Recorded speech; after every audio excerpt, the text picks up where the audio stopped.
반갑습니다. 오늘 테슬라는 예정대로 2분기 인도량을 발표하였습니다. 이번 2분기 인도량 약 38만 4천여 대가 발표되자마자 프리마켓에서 테슬라의 주가는 약 7% 상승하는 모습을 보여주었습니다. 그리고 오늘 장에서 테슬라는 약 5% 상승하는 모습을 보여주며 이 수치 자체가 시장의 큰 서프라이즈로 다가왔음을 확인할 수 있습니다. 이번 영상에서는 왜 이번 인도량이 서프라이즈로 인식이 되었는지, 그리고 조금 더 크게 본다면 이번 인도량이 서프라이즈였든 쇼크였든 상관이 없는 이유가 무엇인지까지 정리하겠습니다. 이번 인도량이 발표되기에 앞서서 약 30여 명의 애널리스트가 예상했던 테슬라의 인도량 평균치가 38만 5천여 대입니다. 그런데 테슬라는 38만 4천여 대를 인도하며 사실상 이 예상치에 부합하는 모습을 보여주었음에도 불구하고 시장은 이를 서프라이즈로 인식하며 5% 상승하는 모습을 보여주었습니다. 애널리스트 평균치에 부합하는 수치인데 시장은 왜 서프라이즈라는 반응을 보여주었을까? 이는 애널리스트의 평균 인도량 예상치의 한계 때문에 발생하는 일입니다. 이 예상 평균치는 기간 약 30곳의 애널리스트 예상치를 통해서 만들어지는데 이 중에는 상당히 질 낮은 예상 수치 역시 포함되어 있습니다.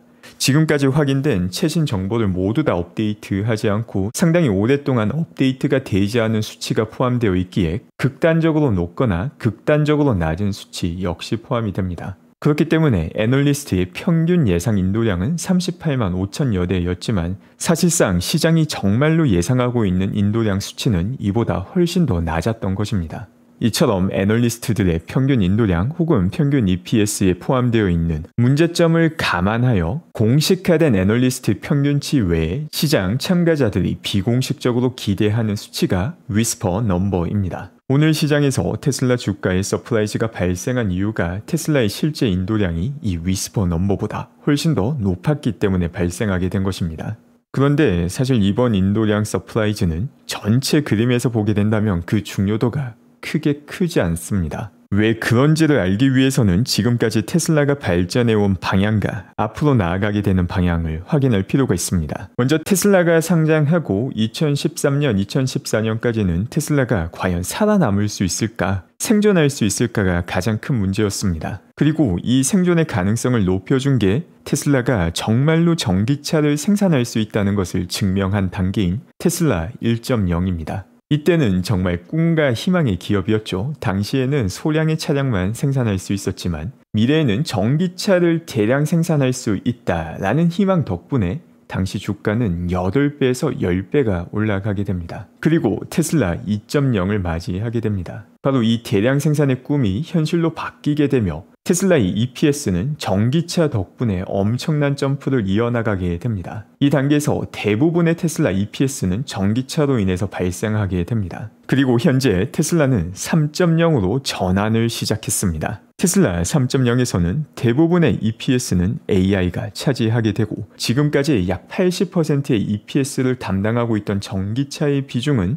20% 이하로 떨어지게 됩니다. 그런데 오늘 발표된 인도량이 바로 이 테슬라 2.0에서 가장 중요시 여기고 있는 전기차와 관련된 내용입니다. 테슬라 3.0을 보고 테슬라에 투자한다면 테슬라 2.0의 기준으로 테슬라를 평가하는 게 크게 의미가 없는 것입니다. 현재 테슬라가 2.0에서 3.0으로 전환을 하고 있다는 것을 가장 상징적으로 보여주었던 영상이 바로 무인 자율 배송이었습니다. 그리고 지금 이 시간에도 확대되고 있는 오스틴의 로보택시 서비스입니다. 이 3.0을 기준으로 생각하게 된다면 최종적으로 EPS의 20% 정도를 차지하게 되는 전기차 인도량 서프라이즈가 큰 그림에서 가지는 크기는 한정적일 수밖에 없습니다. 3.0 전환을 보게 되면 다가오는 4분기 혹은 내년 1분기에 로보택시, 자율주행과 관련된 매출이 증가하는 것을 확인할 수 있게 되고 2026년 하반기부터는 본격적으로 EPS에서 AI가 큰 역할을 하기 시작하는 모습을 볼 수 있게 됩니다. 그리고 2027년이 되면 월가에서는 테슬라는 AI 기업이다 라고 말을 하게 될 것입니다. 물론 이 시점이 되게 된다면 테슬라 3.0에 해당하는 밸류에이션의 상당 부분은 벌써 선반영이 되어 있을 것입니다. 지금 차트가 테슬라 1.0 전환이 끝났을 때와 2.0 전환이 이루어졌을 때 상승했던 10배에서 20배 상승한 주가를 보여주고 있습니다. 테슬라 1.0과 2.0의 핵심은 생존할 수 있는가, 전기차를 대량 생산할 수 있는가 였습니다.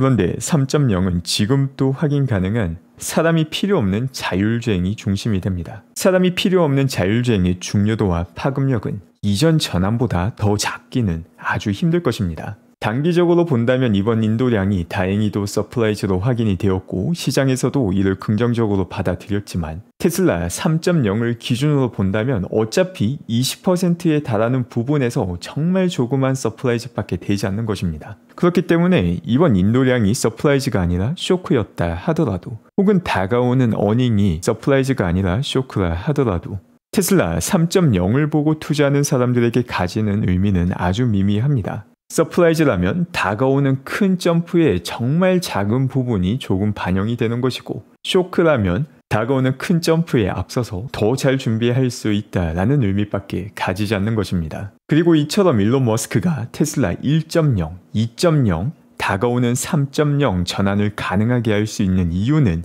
바로 원칙을 지키기 때문입니다. 물리학에 기초한 원칙을 바탕으로 옳은 것과 잘못된 것을 명확히 구분할 수 있으며 이를 단순히 구분하는 것에서 끝나는 게 아니라 이 원칙대로 행동하기 때문에 그 누구도 성공할 것이다 라고 평가하지 않았던 전기차를 만들 수 있었으며 대량 생산을 할 수 있었으며 다가오는 테슬라 3.0에서는 대규모 자율주행마저 현실로 만들게 되는 것입니다. 옳고 그름을 판단할 수 있는 그 능력과 생각에서 끝나는 것이 아니라 실천까지 하기 때문에 이 모든 것이 가능했던 것입니다. 그런데 여기서 끝이 아니죠. 테슬라 3.0 이후에는 4.0이 다가오게 됩니다. 옵티머스를 통해서 현실 세계 AI는 확대되게 됩니다. 이처럼 큰 관점을 기준으로 보게 되면 테슬라 2.0에서 중요시 여기는 인도량의 영향력은 작지만 그래도 오늘 인도량이 발표되었기 때문에 조금 더 세부적인 내용도 확인하겠습니다. 먼저 주간 인도량이 확인되는 유럽 국가들을 보게 되면 마지막 주에도 계속해서 인도량이 올라갔다는 걸 확인할 수 있습니다. 이번 분기 초만 하더라도 다양한 모질이들이 테슬라 인도량이 망했다, 유럽에서 테슬라의 브랜드 데미지 때문에 엄청난 판매 어려움을 겪고 있다라고 말을 하였는데 역시 뚜껑을 열어보니까 테슬라 브랜드 데미지는 실제 브랜드 데미지가 존재하는 게 아니라 이를 주장하는 사람들의 브레인 데미지에 의해서 만들어진 허상이다라는 걸 볼 수 있습니다. 다만 지난 분기와 비교했을 때 테슬라의 판매량이 회복되고 있긴 하지만 그래도 작년과 비교하면 여전히 더 낮은 수치인데 이거는 부정적인 내용이 아닌가라는 의견도 분명 존재할 수 있습니다. 그런데 여기서는 시장 전체의 상황과 외부 쇼크까지 함께 고려를 해야 됩니다. 특히나 전기차 시장의 가장 큰 외부 쇼크는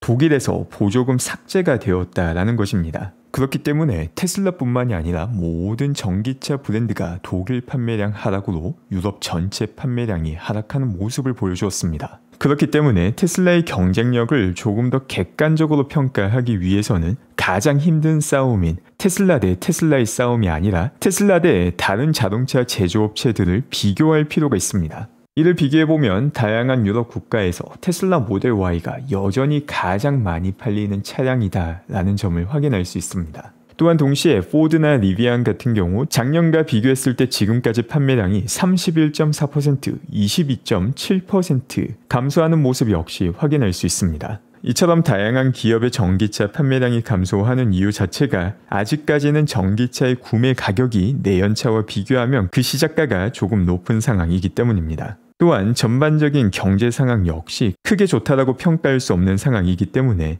자동차 구매와 같은 큰 돈이 들어가는 소비를 최대한 미루고 있는 상황이기 때문입니다. 이런 상황에서 나타나는 특징이 고가 차량보다는 저가 차량의 수요가 몰리게 됩니다. 또한 금리 인하 역시 다가오고 있기 때문에 상대적인 고가 차량을 구매하고자 하는 고객들 역시 금리 인하가 된 다음에 더 낮은 할부 비용을 지불하려는 전략을 펼치고 있는 경우가 많습니다. 그런데 테슬라 같은 경우 다가오는 기준금리 인하와 저가 차량 선호를 모두 다 만족할 수 있습니다. 이번에 공개된 테슬라 리포트를 보게 되면 저가형 차량을 대놓고 보여주고 있습니다. 지금 이 이미지에는 테슬라가 다루고 있는 다양한 비즈니스가 표현되어 있는데 그 중에는 전기차도 보이고 있습니다. 이 전기차가 저가형 차량이다 라고 명시적으로 이야기하지는 않았지만 누가 봐도 저가형 차량을 먼저 보여주는 힌트라고 생각이 됩니다. 또한 동시에 테슬라의 에너지 역시 지속적으로 높은 수준의 설치를 보여주고 있습니다. 작년 2분기와 비교하면 벌써 설치량이 훨씬 더 높은 수준을 보여주고 있습니다. 다만 지난 1분기와 비교했을 때 상하이 메가팩토리 공장도 가동이 되었기 때문에 이번 2분기 설치량이 조금 더 높아질 것이다 라고 예상을 했지만